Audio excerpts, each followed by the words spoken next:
right, we're back with another Mondays with the Mad Scientist. We've got the Mad Scientist himself, Jim Terrell, four-time Olympian and master stand-up paddler and stand-up paddle maker from Quickblade Paddles. Jim, today I wanted to have a quick chat to you about stand-up paddle racing and the Olympics. There's been a bit of a talk about it lately. Some people were saying it should be in there, it will be in there. There's a lot of talk, but I wanted to get your opinion. You're kind of the perfect crossover guy. You've been in the Olympics 4 times, and now you're right into the stand-up paddle racing scene. So if anybody should know, I think it's you. So, I mean, first of all, would you want to see stand-up paddling in the Olympics one day? It's a really, really good question, and I've had this discussion with numerous people, and you know, it's interesting. If you look at how stand-up's evolved from the beginning, it's not too different than if you compare it to canoeing, for example, which is what I did. What the canoes looked like when it was first, went into the Olympics are quite a bit different than what they look like today, and there were some things they did along the way and some formats that changed and so on. But do I want to see it in the Olympics? From the athlete's perspective, I know for me personally, it's helped me a lot going forward in life, having been an Olympian and getting to share that experience with all the best paddlers in the world, all the best athletes from other sports in the world. So as an athlete, you certainly want to be able to compete in the Olympics one day and share that arena with, all the best athletes in the world. It's considered the pinnacle of amateur sports, and the Olympics now is not probably the true amateurism that it was back in the day, and all the sports are changing, in the Olympic format. But what it would look like, in the Olympics is yet to be determined. Like the roots of stand-up paddling are, come from surfing, and what's cool about stand-up paddling is it's user-friendly.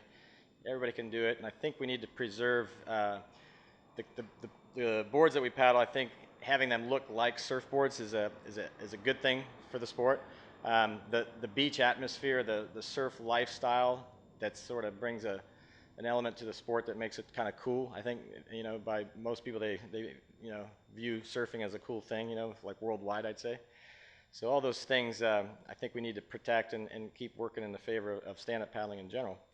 But whether it's going to be sprint races or obstacle courses or in and out of the surf is yet to be determined. I think earlier, a couple years ago, I was asked this question, and if you look at different countries that host the Olympics, not every country is going to be able to have access to surf-type conditions, but they could easily take a lake and put a beach environment in there by bringing in some sand and whatnot to make it sort of still have that beach feel, like they do with beach volleyball at the Olympics today. If you go watch beach volleyball, it can be in the middle of the city anywhere, but you can, if you're watching it on TV and viewing it there, you almost think you're watching a volleyball game at the beach somewhere.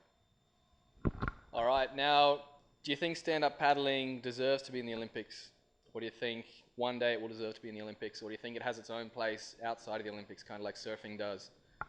I think when a sport deserves to be in the Olympics, that's depends on how you view it. But I think that, and the way to even be accepted in the Olympics nowadays, it's like the Olympics over the years had grown so big to where now they actually have a cap for each sport, the total number of competitors you can have. So you have to qualify not just be the best in your country, in most cases, a bit like in canoe kayak, you have to qualify in the world.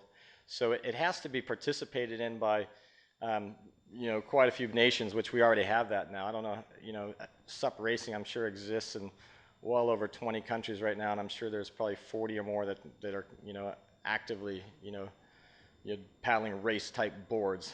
So it's on the right track. The other thing SUP has going for it is you could, in theory, add just basically a 2-person team per country, one guy, one gal, to represent your country. So it wouldn't be adding too many new athletes to the Olympic village. And, just from the logistics of managing Olympics, it's the sports that are getting in nowadays, if it's a smaller sport like that, I think have a better chance than a big team sport, or a sport like if you compare dragon boat paddling, which has been around forever, and there's discussion about that. You look at how many people are in the boats, like how many countries would ultimately compete, and I think stand-up probably has a lot of things going in its favor that would get in there, over like 6-man outrigger canoeing or dragon boat paddling, I think.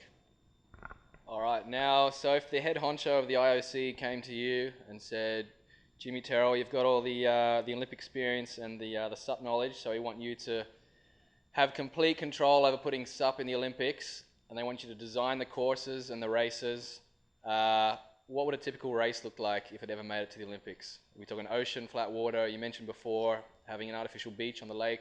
What would you think should be the kind of race format of the Olympics? Well, I think it again would depend on what country were to host it. You know, like I think from a spectator standpoint, and the guy sitting around that doesn't know anything about our sport and is going to view it on television, a battle of the paddle type course race in and out through the surf is just, you know, way more spectacular. And I come from, you know, my experience is more in flatwater sprint canoeing, so like when it comes to stand-up paddle racing, I tend to do much better when it's flatter conditions. You know, that's just more, I'm more at home doing that. But lived in California for a few years now and been in the ocean enough to be, you know, able to be fairly competitive in the ocean as well, and I can manage to get in and out of the surf okay. But I think that, you know, if I'm just going to view it, like if you can add waves and in surf into the equation, it's going to be way more exciting, and it's going to have a better chance, you know, whether it's in the Olympics or not, just in general, of being television worthy, and something that somebody's going to want to sit around and stay interested in and watch it. And without spectator interest, you don't have sponsors, you know, the sport's not going to grow. But you can see already from the bow of the paddle the number of participants this year. I mean, I think we're up to maybe 800. I mean, you might know those numbers, total participants. So it's getting big, you know, and I think there's interest there for people to want to, you know, just watch and view it on TV for sure. Yeah, absolutely. No, it's an interesting debate, and I'm sure it's going to go on for many years in the stand-up paddle community. Just before we go, can you give us a bold prediction? Which year, Winch Olympiad, if SUP ever makes it, will it debut? Let's see, if I look into my crystal ball, let's see, that's a loaded question. I'm going to say it would have to take at least 8 years minimum, and more likely 12. All right, there you go. So 2024, I believe, if I do the math. all right, so start training now. SUP's going to be in the Olympics 2024. You heard it here first. So, all right, Jimmy, thanks for doing another Mondays with the Mad Scientist. It's really good to hear your views on this because it's a pretty big topic for our sport. So yeah, thanks a lot, and we'll catch you next week, hopefully. All right, thanks for having me.